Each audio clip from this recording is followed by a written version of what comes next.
खबर में खुशामदीद। मेरे साथ हैं जनाब आरिफ हमीद भट्टी साहब और ताहिर मलिक साहब। नाज़रीन, दो JIT की रिपोर्ट सामने आई हैं। एक तो उज़ैर बलोच के हवाले से है, जिस पर बड़ी लहदें हो रही थी और असम्बली में भी बात हुई। साथ बल्दिया टाउन की भी जो है एक रिपोर्ट आज आ चुकी है। इसके साथ साथ बाज़गश्त सुनाई दे रही है। एक बयान भी था 164 का, वो किधर गया और उसकी क्या तफसील थी। बहरहाल एक चैनल ने अपनी वेबसाइट पे उसको रिपोर्ट किया है, जिसमें पीपल्स पार्टी की लीडरशिप का मुबैना तौर पर उन्होंने नाम लिया है, जबकि JIT में कहा जा रहा है ऐसा कुछ नहीं है। मगर हम आज तफसील से बात करेंगे कि कराची को किश्त खून का बाजार किसने बना दिया और किसको जो कब्ज़ा, कत्ल, एक्सटॉर्शन, ये सारा क्या, कौन था इनके पीछे और कौन इनके पीछे नहीं था, इस पे हम आज बात करेंगे। उधर जज अरशद मलिक साहब की बरतरफी के हवाले से मुस्लिम लीग नून एक बार फिर से सरगर्म हो चुकी है और उनकी जो कैंपेन है उसका मतमय नज़र ये लगता है कि वो तमाम जो फैसले हुए हैं और जो एक फैसला खास तौर पर उनके खिलाफ हुआ है जो अरशद मलिक साहब ने किया था, मगर सवाल तो और भी बहुत से उठेंगे और हम अपने पैनलिस्ट से इस ज़िम्मन में पूछेंगे कि उनके घर वो कर रहे थे और वो फिर जो एक गंदी वीडियो थी उससे इनकार क्यों कर दिया गया और वो और कौन सी गंदी वीडियोज़ हैं मुबैना तौर पर जिसके बारे में मुस्लिम लीग नून के लोग कह रहे हैं कि हम सामने लेके आएंगे। क्या इन्हीं वीडियोज़ के जरिए माइल्ड फैसला लिया गया नवाज शरीफ साहब के खिलाफ, दोबारा केस चलेगा नहीं चलेगा, मामला क्या है, इस पर हम बात करेंगे। और एक और इंतहाई अहम खबर, वर्ल्ड बैंक ने आज एक इंतहाई चश्मकुशा खबर दी है कि पिछले 10 सालों में $45 बिलियन IPPs की नजर हुए। $45 बिलियन ये हमारे टोटल कर्जे का 50% आधा बनता है। इसके बारे में भी मैं ये कहूँगा कि शायद ये अंडरस्टेटमेंट ही है, लेकिन आप देख रहे हैं कि किस अंदाज से ये मुल्क लुटा फिर भी चल रहा है, ये अल्लाह की मेहरबानी। भट्टी साहब, उज़ैर बलोच साहब की रिपोर्ट आ चुकी है, लड़ाई हो रही है। कहा, मेरा सवाल आपसे बड़ा सादा है। सवाल मेरा आपसे ये है कि उज़ैर बलोच साहब पीपल्स पार्टी के कहने के मुताबिक अपने तई कत्ल भी कर रहे थे, अपने तई जो है वो रेंजर्स के बंदे भी मार रहे थे, पुलिस के अफसरों की तब्दीली भी करवा लेते थे, मगर सिंध की एडमिनिस्ट्रेशन को कानो कान खबर नहीं होती थी। यह क्या मामला है? बिस्मिल्लाहिर्रहमानिर्रहीम। कल थी 5 जुलाई। एक डिक्टेटर ज़ियाउल हक ने मार्शल लगाया 77। अरे वाह, क्या आपने बुरा जमाना याद करा। वो लगाया। उस डिक्टेटर ने पीपल्स पार्टी का उतना नुकसान नहीं किया। उसके बाद एक डिक्टेटर मुशर्रफ आया, वो पीपल्स पार्टी को ख़त्म नहीं कर सका। लेकिन उसके बाद आसफ अली जरदारी साहब आए और पीपल्स पार्टी आज इस हालत में है, इसका सेहरा मोहतरम आसफ अली जरदारी साहब के पास जाते हैं। उज़ैर बलोच को बेटा कौन कहता था? उज़ैर बलोच के नाम एक टेलीफोन कॉल पर किस खतून ने टिकट ओके किया था? नबील गबोल किससे कत्ल करवाता था? जुल्फ़कार मिर्ज़ा बेटा किसको कहता था?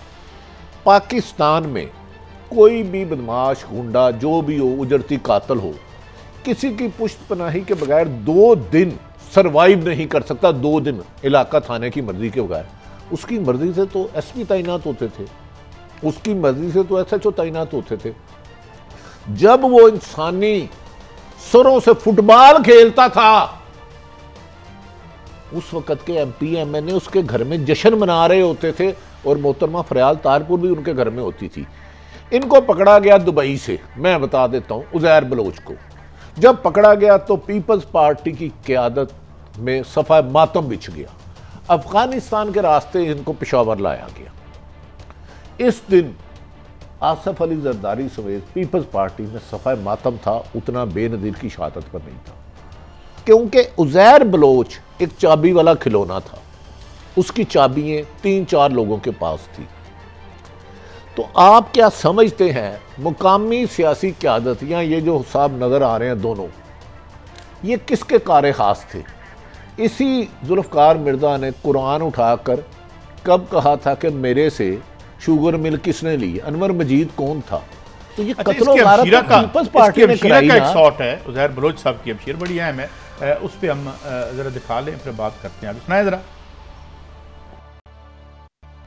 मैं ये आपको दिखाना चाह रही हूँ, ये पीस अवार्ड है 2012 को जो सरदार उज़ैर को मिला गया। पीस अवार्ड तो कोई भी किसी को दे सकता है। नहीं, तो गवर्नमेंट ऑफ सिंध ने दिया है ना, ये देखें आप, ये गवर्नमेंट ऑफ सिंध ने दिया है। ये हुकूमत सिंध ने पीस अवार्ड दिया है फॉर सरदार उज़ैर जान। एक और अवार्ड है, ये 1 मार्च 2013 का है। इसमें भी हुकूमत सिंध का लोगो लगा हुआ है, प्रेजेंटेड टू सरदार उज़ैर जान बलोच। उज़ैर बलोच की बेहतरीन काविशों को सराहते हुए उज़ैर बलोच को गवर्नमेंट ऑफ सिंध का लोगो लोगो लगा हुआ है इस पे और उसको ये अवार्ड दिया। Strange okay, peace award. जी वो तो कहते हैं हमारा ताल्लुक ही कोई अच्छा नहीं है। मलक साहब, गवर्नमेंट ऑफ सिंध 2012 में किसकी थी? Peoples party. कत्लो गारत कब हुआ?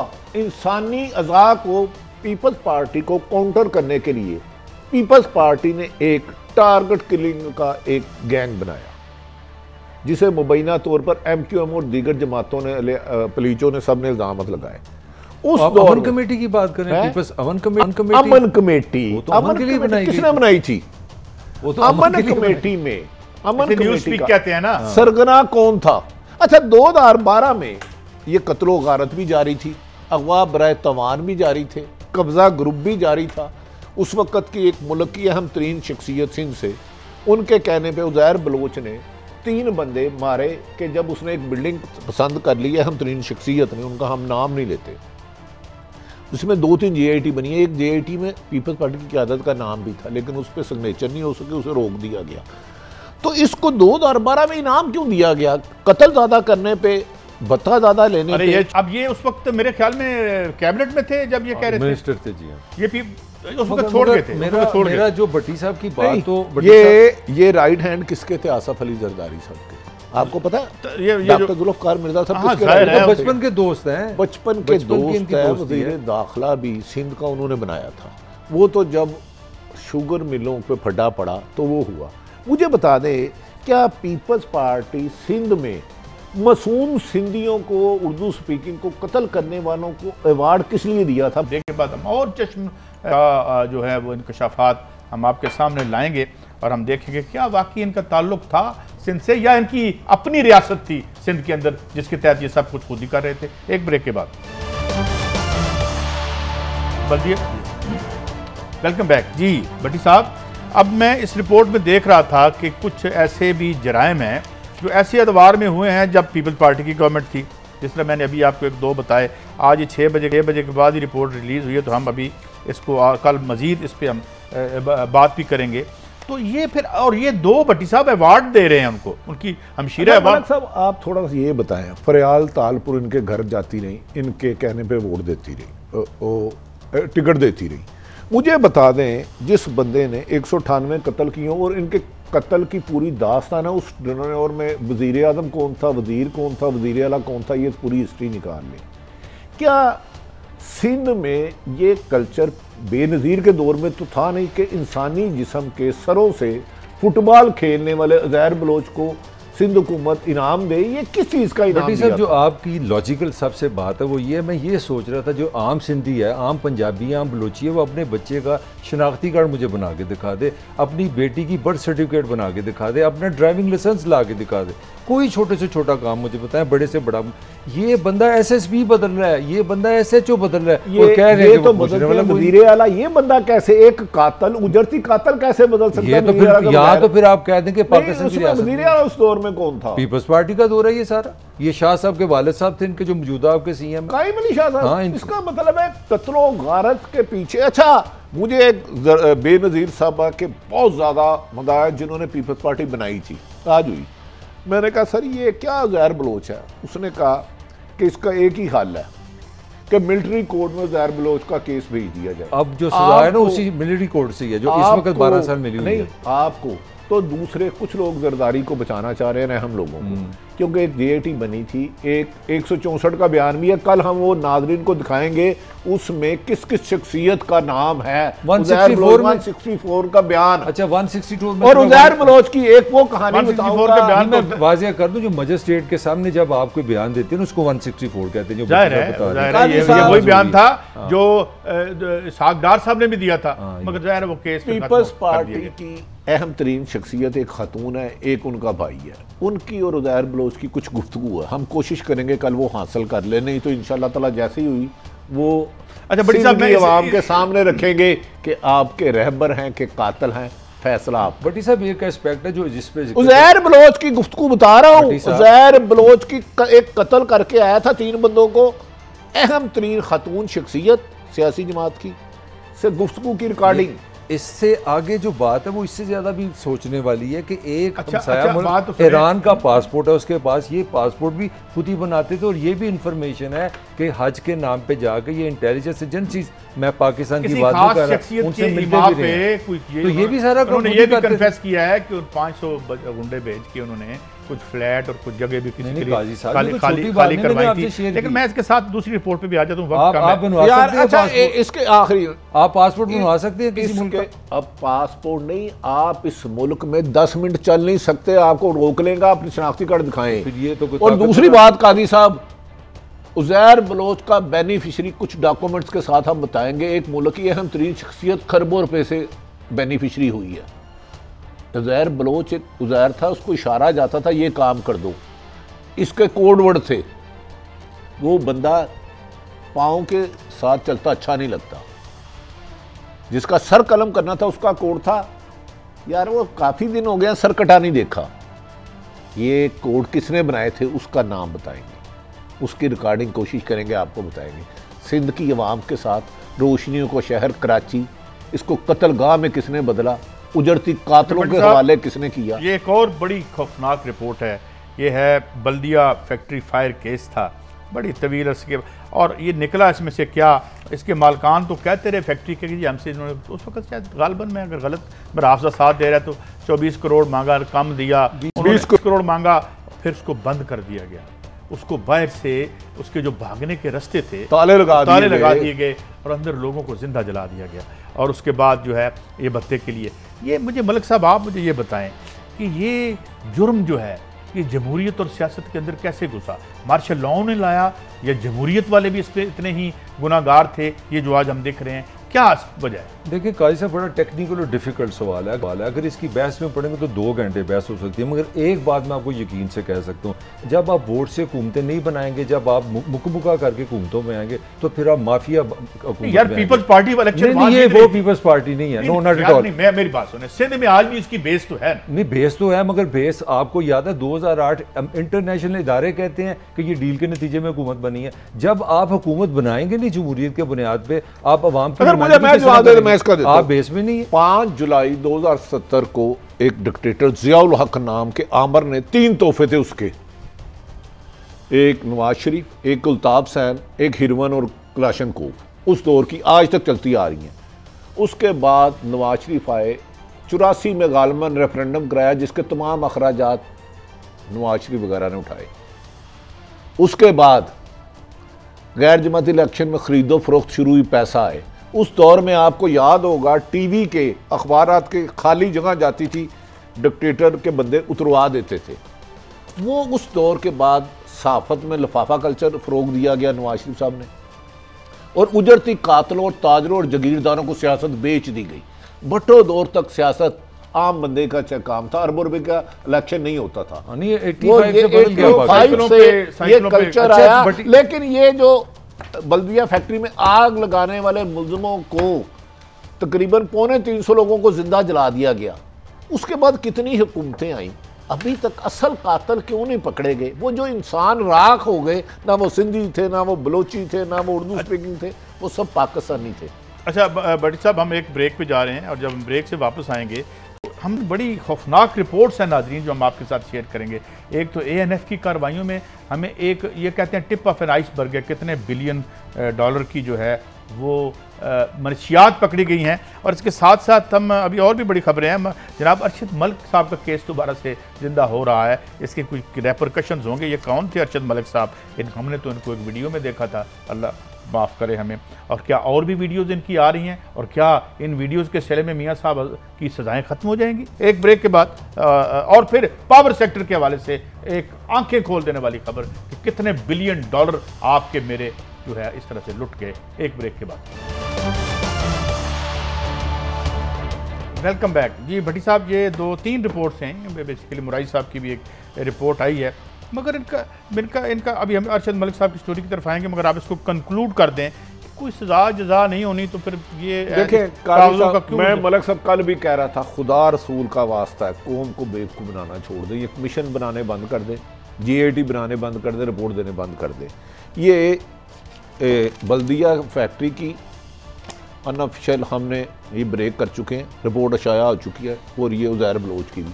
मुझे बता दे, ये उज़ैर बलोच तो एक किराए का कातल था, हाथ था, जो असल लोग कत्ल कराते थे या जिन्होंने आग लगवाई थी, आज भी वो इज्जतदार है, आज भी वो इक़्तिदार के मजे जाए कर रहे हैं। तो ऐसी जेएनटीयू को फायदा क्या कि असल मुल्ज़िमान तक नहीं जाना।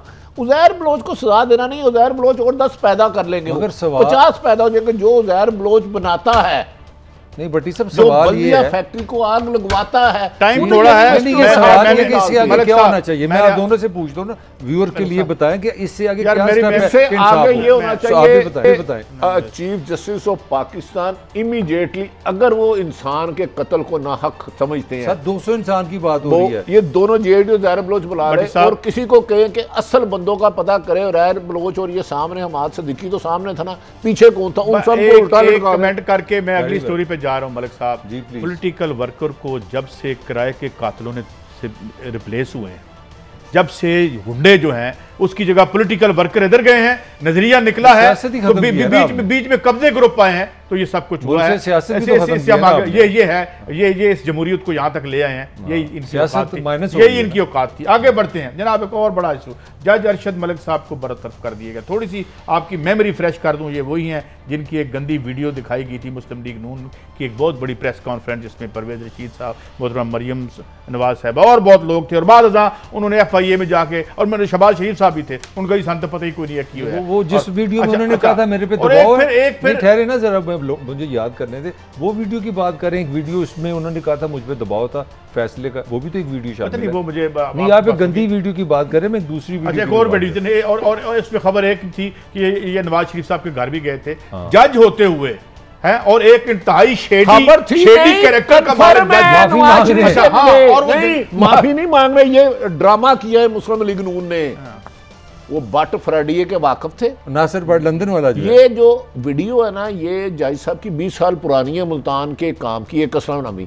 मुझे ये बता दें, ठहर जाए 2 मिनट, ये हुसैन नवाज को सऊदी अरब मिलते हैं, नवाज शरीफ करते हैं, हुसैन उनको ऑफर करता है कि 50 करोड़ रुपया ले लो, सब ले लो। मुझे बताए उस केस की मरियम ने जो किया था, मेरे पास इससे ज्यादा और बहुत सारी ये वीडियो फिल्में हैं, FIA ने क्यों नहीं उसकी पूरी इंक्वायरी की? वो इसलिए नहीं की, मैं उसकी वजह ये है कि कहीं मेरे अंडरस्टैंडिंग किसी और लेवल पे होगी। जब तक कातलों के साथ डील ये करेंगे तो फिर क्या कहोगे? काजी साहब तो आप टाइम नहीं देते, आजकल लिफ्ट कम कराते हैं। राना सनाउल्लाह साहब भी इधर है, जाय साहब भी इधर है। भाई रात को रातों रात पकड़े उस बंदे को उसको बताओ तुझे किसने प्रेशर डाला था, तुझे 50 करोड़ किसने किया था, उन सब को पकड़ के ला के एक दफ़ा उल्टा लटका दें। जब तक आप असल कातलों की बजाय जो कातल की यूनिवर्सिटी बनाते हैं उनको स्पेयर कर लोगे, गिव एंड टेक, सौदेबाजी या ना करते रहोगे, तो याद रख लो उज़ैर बलोच पैदा होते रहेंगे, बल्दिया फैक्ट्री होती रहेगी, सानिया मॉडल टाउन होता रहेगा, सानिया साहिवाल होता रहेगा, क्योंकि आप असल कातलों को नहीं पकड़ते, और जो सौदेबाजी करता है अब वो भी एक्सपोज हो चुके हैं। सिटिंग जजेस की वीडियोस की बात कर रही है। अच्छा, मैं गुज़ारिश साहब फिर ये इंस्टीट्यूशन का ये पाकिस्तान में बदकिस्मती है, माफिया है, कानून है ही नहीं। ये जब मोहतरमा का प्रेस कॉन्फ्रेंस की थी ना, हमने उस दिन गुजारिश की थी, अल्लाह का वास्ता इसको टेस्ट केस बना लो, क्या मोहतरमा सही कह रही है ये गलत, लेकिन इसकी शफाफ इंक्वायरी कराएं, ना किसी बेगुनाह को टच करे ना गुनाहगार को छोड़े। लेकिन आपकी हुकूमतें हमेशा सौदेबाजी करती हैं, ये कातल बनाती हैं, कातल पैदा करती हैं। जस्टिस कयूम का टेस्ट केस बनता ना, जस्टिस कयूम का टेस्ट केस बनता ना, इसमें बुनियाद रखी इन्होंने। जस्टिस कयूम में हयात है और शबाज आज बना लो, और कोई एक तो इब्तिदा तो कर दो किसी चीज की। ये क्या तोता कहानी बनाते हो कि 20 साल पहले 100 कत्ल किए, 500 कत्ल किए, लेकिन जो कत्ल करवाते हैं, जो यूनिवर्सिटी बनाते हैं, उनको बचा जाते हो। मगर मेरा जो इसमें मेरा भी कंसर्न है, आपके हुक्मरान बराबर नहीं, इसका मुझे जवाब भी चाहिए। 10-12 साल बाद मुझे बल्दिया फैक्ट्री की बोर्ड दे रहे हो जेडी, मैंने इसको आग लगानी है, ये तो मैं बहुत पहले पढ़ चुका हूं। उज़ैर बलोच दे रहे हो, मुझे नहीं पता उज़ैर बलोच का असल रूहानी अब्बा कौन था, आज भी जिंदा। बात बताए ना, ये क्या ये पटेल साहब को बुलाए ना, पॉलिटिक्स ऑफ ब्लैकमेलिंग है। वो कह रही है मैं और वीडियोस भी निकाल के लाऊंगी अगर मुझे, कई बार कहा। ये सुने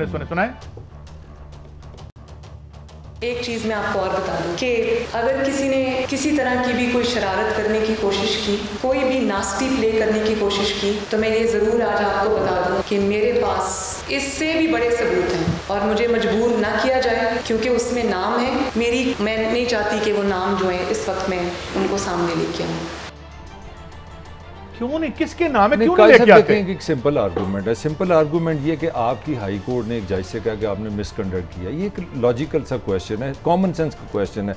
उन पे दबाव गलत पड़ा है, नवाज शरीफ ने डाला है, नवाज शरीफ का दबाव उन पे पड़ा है, कुछ भी हुआ है तो एक चीज़ मेरा लिए कॉमन सेंस ये नहीं कह रही ये जो केस है ये रिवीजन मांगते हैं। नहीं नहीं, और रिव्यू को मारो गोली। कॉमन सेंस सोच भी कहती है कि उसने ठंडी और बड़ी माइल्ड जजमेंट दी है। अच्छा सुन लेना, वो एक केस में उन्होंने बरी किया था, ये थी। नहीं मैं बताता हूं, एक केस में बरी किया, एक में 14 साल हो गए। अब मुझे 14 साल इसलिए नहीं दी, 14 साल इसलिए नहीं दी, और दूसरे में उसने जान के छेड़ दी है। लेकिन इसको भी छोड़ देते हैं, ये तो मेरा ख्याल ट्रायल होगा या अदालत फैसला करेगी। उस मरियम साहिबा ने कहा है मेरे पास अभी भी और अदारों के हैं। मुझे बताएं कितने बदकिस्मत ये 22 करोड़ अवाम है जिन पर ये भेड़िए मुसल्लत हो जाते हैं।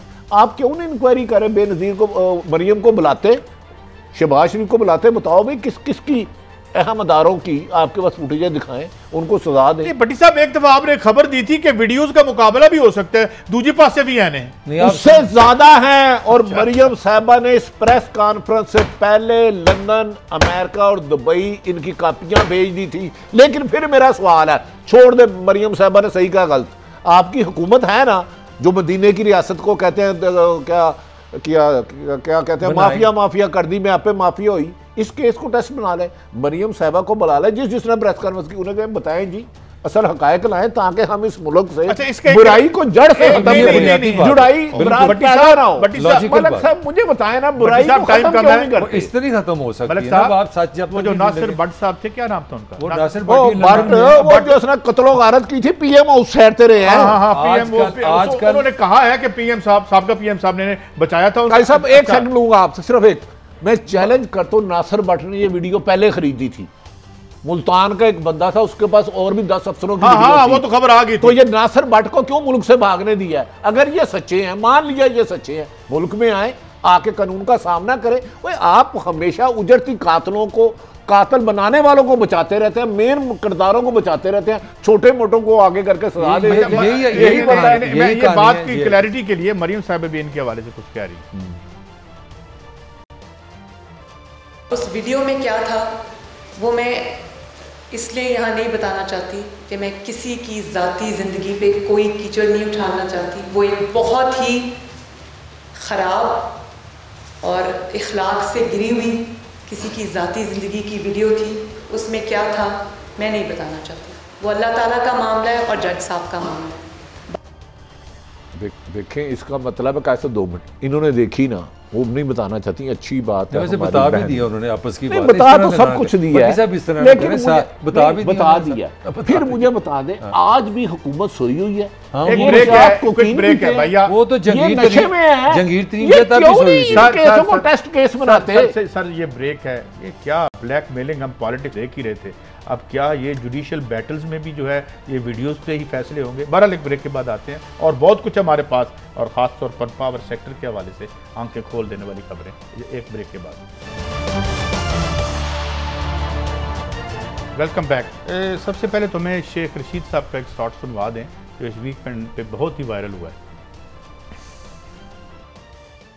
ना हम आखिरी चॉइस हैं, ना हम -1 हैं, लेकिन अगर माइनस की बात आई तो फिर -3 होगा, फिर -3 होगा। सिस्टम लपेटना। गुजारिश है पीटीआई के लोगों से कि अपने गंदे कपड़े टीवी पे ना धोएं। अपोजिशन वो काम नहीं कर रही जो हम सरकारी वज़राबाज कर रहे हैं। भट्टी साहब, एक तो ये क्या बेमानी बहस है, -1 हो जाए +3 हो जाए, हम तो हमने तो उसी तनख्वाह पे काम, अवाम की मैं बात कर रहा हूँ। मगर ये क्या नहीं है, पाकिस्तान लोगों का मसला है, महंगाई है, बेरोजगारी है, परेशानी, आप कह रहे हैं बेईमानी। ये को -1 कोई कंपनी की मशहूरी नहीं है, लोगों का कंसर्न है। -1 के बाद जो आएगा, -1 के बाद जो आएगा वो महंगाई कम कर देगा। बात की बात यार, बात की क्या बात है, यही बात है। आज की सुन लें, 49% पाकिस्तानी जो यहाँ बेरोजगार हुई, उनकी सैलरी कम हुई है यार। हाँ हुई है ना, हुई है, मैं ये कह रहा हूँ। लेकिन जो आएगा वो कौन आएगा, किसको ले आए? नासिर भट्ट को ले आए, किसको लाएं यार? जो भी है लोगों मुझे को बताएं ना, बदलें आप। उज़ैर बलोच के जो है जो उज़ैर बलोच को दे पर्दा दें। उनको ले आए।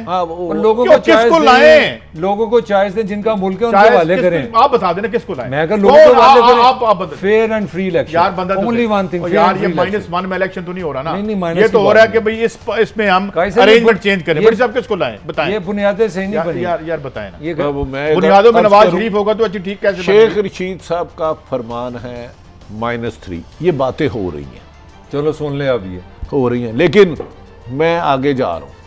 इस दफा -4 होगा शेख साहब, जिनके कहने पे आपने कहा -3 नहीं होगा। जरा एक्सप्लेन क्यों? ठीक ही तो हमें समझे जी, चौथा कौन आ गया? इस दफा -4 होगा। वो कब होता है मुझे नहीं पता।